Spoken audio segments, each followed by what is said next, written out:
जब पति को हुआ पत्नी पर शक, एक युवक ने शादी के कुछ साल बाद पिता से कहा कि वह विदेश जाकर व्यापार करना चाहता है।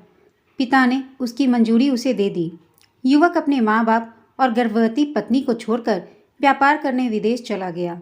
उसने विदेश में कड़ी मेहनत की और धन कमाया और वह बहुत अमीर सेठ बन गया।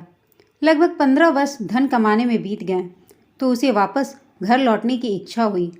पत्नी को पत्र लिखकर उसने आने की सूचना दी और जहाज में बैठ गया। वह सेठ कुछ दिनों बाद अपने नगर पहुंचा। नगर के एक चौराहे पर ही उसने देखा कि एक व्यक्ति एक बोर्ड के साथ खड़ा था। उस बोर्ड पर उसने लिख रखा था, बेशकीमती ज्ञान के सूत्र। सेठ ने उस व्यक्ति के पास जाकर पता किया तो उसने बताया कि मैं बेशकीमती ज्ञान के सूत्र बेच रहा हूँ। तो सेठ बोला, ठीक है, एक सूत्र मुझे भी दे दो। वह आदमी बोला, मेरे हर ज्ञान सूत्र की कीमत 100 स्वर्ण मुद्राएं हैं। सेठ को यह सौदा महंगा तो लगा, लेकिन उसने एक ज्ञान सूत्र खरीद लिया। उस व्यक्ति ने सेठ को ज्ञान के सूत्र के रूप में यह कहा कि कोई भी कार्य करने से पहले 2 मिनट रुककर सोच लेना। सेठ ने वह सूत्र अपनी डायरी में लिख लिया। सेठ को अपने घर पहुंचते पहुंचते रात हो गई। सेठ ने सोचा, इतने सालों बाद लौटा हूँ, क्यों ना सीधे पत्नी के पास पहुंचकर उसे सरप्राइज दूं। घर के चौकीदारों को इशारों से अंदर कुछ भी कहने से मना कर दिया और सीधे पत्नी के कमरे में गया।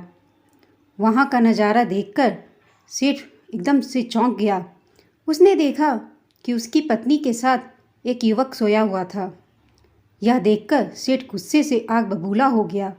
वह सोचने लगा कि मैं परदेश में उसकी दिन रात चिंता करता रहा और यह यहाँ अन्य पुरुष के साथ सो रही है। आज मैं इन दोनों को जिंदा नहीं छोड़ूंगा। वह गुस्से से अपनी तलवार निकालकर दोनों पर वार करने ही जा रहा था। इतने में उसे 100 स्वर्ण मुद्राओं के बदले जो ज्ञान का सूत्र खरीदा था उसकी याद आ गई कि कुछ भी कार्य करने से पहले 2 मिनट सोच ले। वह 2 मिनट सोचने के लिए रुका और उसने अपनी तलवार वापस पीछे हटाई। लेकिन जैसे ही तलवार पीछे हटी, तलवार जाकर एक बर्तन से टकरा गई। बर्तन के गिरने की आवाज़ से पत्नी की नींद खुल गई। आँख खुलते ही उसने अपने पति को देखा तो वह बहुत खुश हो गई और बोली, आपके बिना जीवन जीना बहुत सूना था। इंतजार में इतने वर्ष कैसे निकले यह मैं ही जानती हूँ। पत्नी ने इतना बोलकर पास सोए हुए युवक को उठाते हुए बोली, बेटा उठ जा, तेरे पिताजी आए हैं। युवक उठकर जैसे ही पिता को प्रणाम करने झुका तो माथे की पगड़ी सेठ के पैरों में गिर गई।